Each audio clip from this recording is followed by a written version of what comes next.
Chapter 1, Streets Don't Sleep. South Memphis, 1990.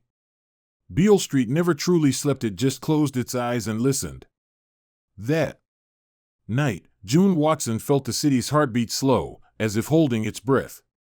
Leaning against his Crown Victoria, June watched the shadows stretch across the cracked pavement. The air was thick with humidity and something heavier and uneasy quiet that made his skin crawl. He lit a Newport cigarette, smoke swirling like ghostly warnings into the night. "Why you look like you seen a ghost, June?" Toya teased, sliding up beside him with a sly grin. June exhaled slowly, eyes narrowing. "Nah. I feel one coming." Toya laughed, but there was no real humor in her voice. "You actin' like you got a conscience." "Instinct," June muttered. The sound of heels clicking on the pavement cut through the stillness. June's eyes flicked to the figure approaching slow, deliberate, wearing velvet heels that echoed softly on the concrete. She moved like a dark melody, smooth and unpredictable. "Who's that?" Toya asked, following his gaze. "Trouble," June answered, voice low. The woman disappeared into Leo's lounge without looking back. June crushed out his cigarette and pushed off from the wall. Toya watched him go. "What you thinking, June?" The beginning of the end. Inside the lounge, the air was thick with smoke, sweat, and broken promises. A saxophone wept softly in the corner, the notes twisting like shadows in the dim light.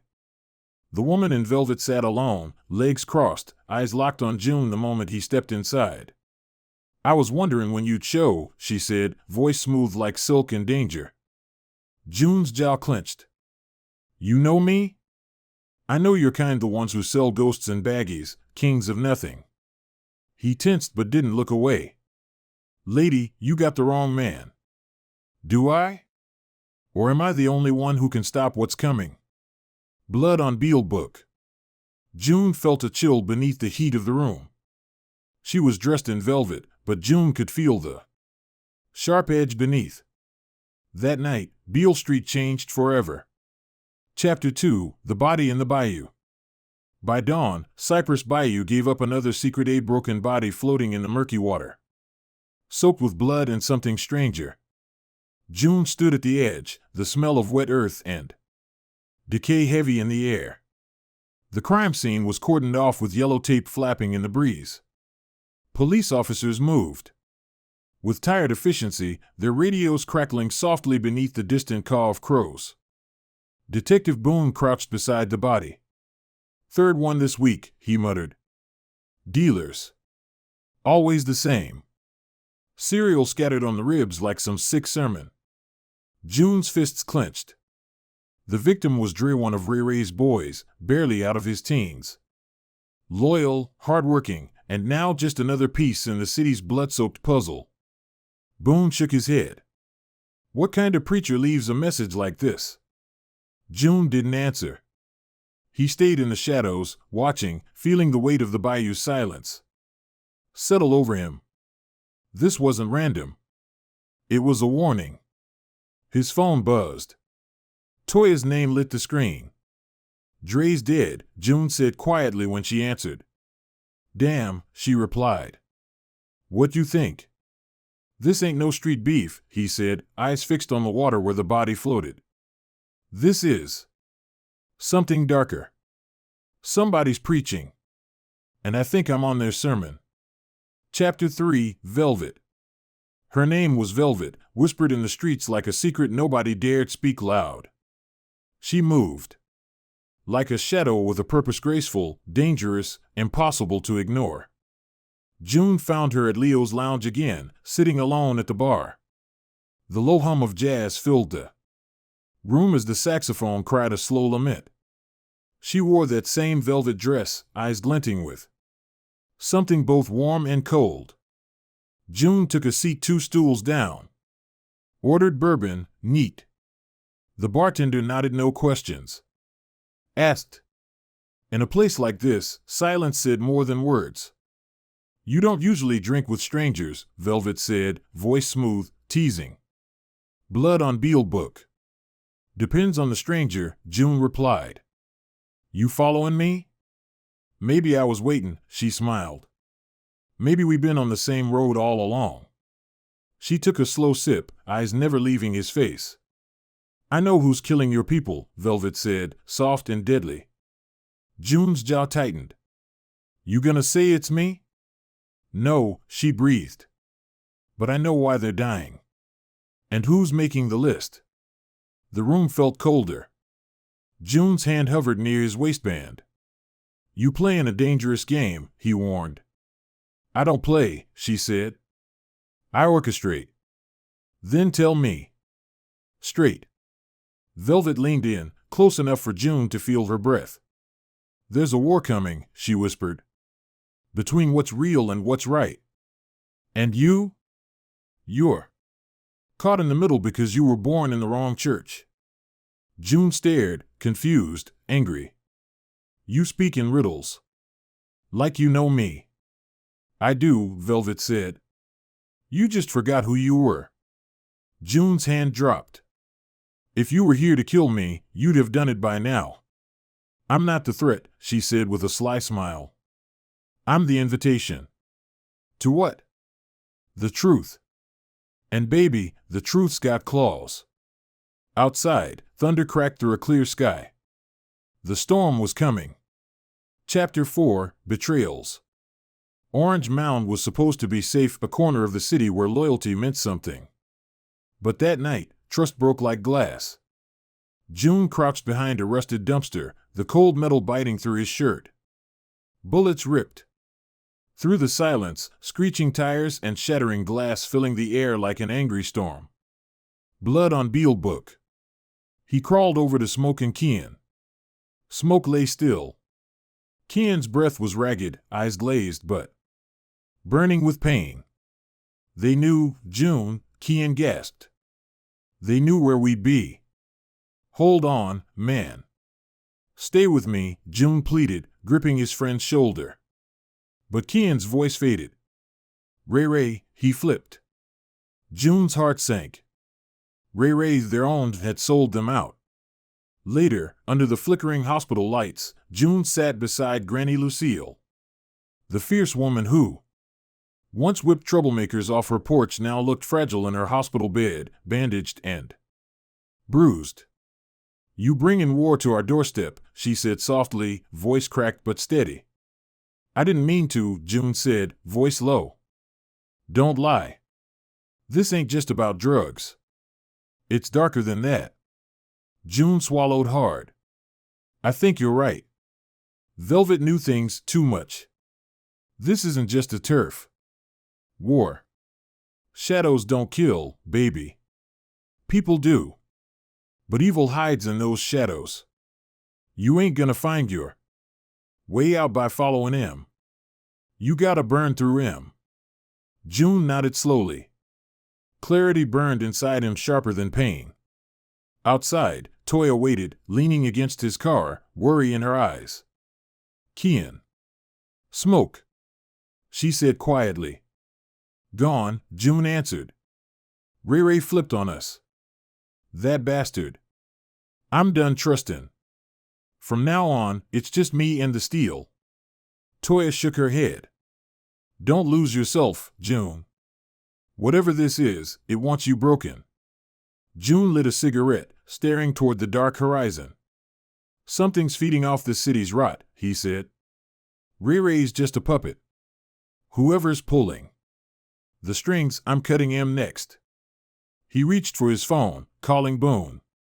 We need to talk. Tonight. Blood on Beale book. The city was bleeding. And June was ready to fight back. Chapter 5, The Cleanse. June sat slouched in the corner booth of Lou's Diner, the faint clatter of dishes and murmurs of late-night patrons swirling around him. The flicker of the old blues record player filled the air with a haunting melody, but June barely noticed. Detective Boone slid a manila folder across the table, his eyes tired but sharp. This guy's ex-military, Boone said quietly. PTSD. Cult ties. Thinks he's some kind of Moses. With a cereal box. June hesitated, then flipped the folder open. The photo stared back his father. Shock hammered through him like a freight train. His hands trembled.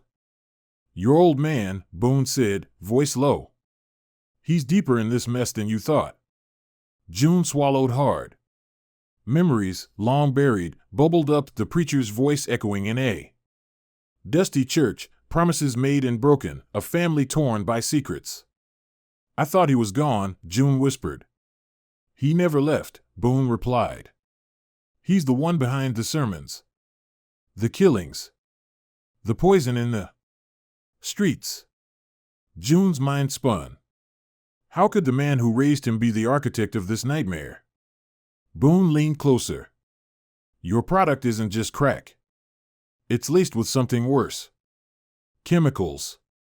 Something to control, to punish, to spread fear." June clenched his fists.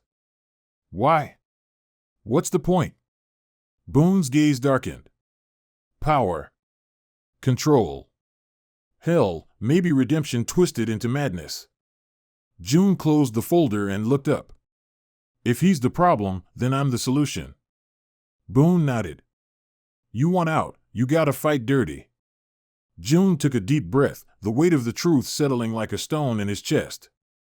Outside, the city pulsed, unaware that its own blood ran thicker with poison. Chapter 6, Bloodlines. The old church smelled of dust and decay, stained glass fractured by time and sin. June pushed open the heavy wooden doors, the creak echoing through the empty sanctuary. Blood on Beale book.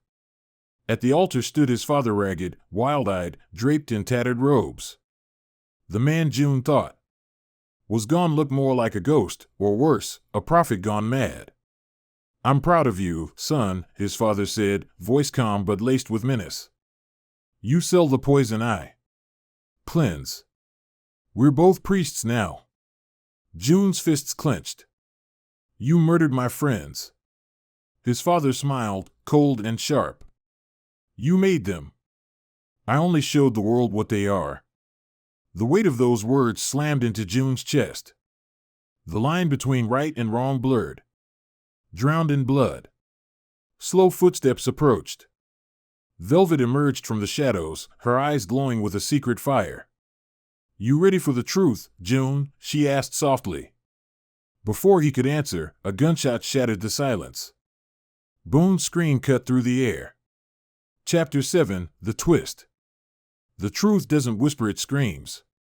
June found himself racing through dark alleyways, Velvet beside him, urgency burning in her eyes. "We're running out of time," she said, pulling him into an abandoned auto shop. The single bulb above flickered weakly. June's gun shook in his hand. "You set me up back there?" Velvet shook her head. "No. Boone? He wasn't trying to help you. He's part of it. Just like your father." June's world tilted. "Boone's a cop. Crooked maybe, but not that deep." Velvet slammed a crumpled file onto a rusted table. Photos, lab reports, documents. They never wanted to stop the killings. They were studying them. Your product wasn't just tainted. It was designed laced with synthetics, tested through you. June stared at the files. "I was the test." "No," Velvet said. "You're the proof. The perfect proof it worked." June stumbled back, heart pounding. "Boone gave you the folder because he knew you'd follow the trail. They wanted you to finish what your father started, but you made too much noise. Blood on Beale book. Then why help me now?" Velvet smirked. "I'm no angel. I'm just tired of watching this city bleed. You got a chance to burn it all down. I want to see it burn." Suddenly, gunfire erupted outside. They both ducked. "Who's coming?" June asked. "City officials, pharma companies, maybe even the feds," Velvet said. "This goes deeper than crack in corners." The lights went out. Only the glow of a nearby fire lit the room. June gripped the folder tight. "I'm done running." "Good," Velvet said. "Because next up you either lead the fire or get swallowed by it." They slipped into the night, sirens wailing behind them. Chapter 8. The Blues Remain. Granny Lucille rocked slowly on her porch, Bible resting on her lap. Her eyes, sharp and steady, despite the bruises, met June's. "You ended it," she said quietly. June knelt beside her, blood drying on his shirt, truth heavy in his bones. "I ended something. But evil don't die, baby. It just puts on new shoes." The morning was calm, birds chirping softly, the porch swing creaking in rhythm. From the alley, a small shadow moved quickly, a child clutching a cereal box. June's gaze followed. Evil never leaves. It just waits. Chapter 9. Reckoning. June stood at the edge of the city, the weight of every loss and betrayal pressing down. He clenched his fists, resolve hardening like steel. "Ray Ray's gone," he said to Toya. "But the war's just begun." She nodded. "You ready for what's next?" "Blood on Beale book." "I gotta be," June answered. "This city don't forgive. And I'm out of chances." They moved into the night, footsteps echoing off the cracked sidewalks, eyes watching, waiting. No more shadows. No more lies. Only truth raw and burning. Chapter 10. Blood on Beale.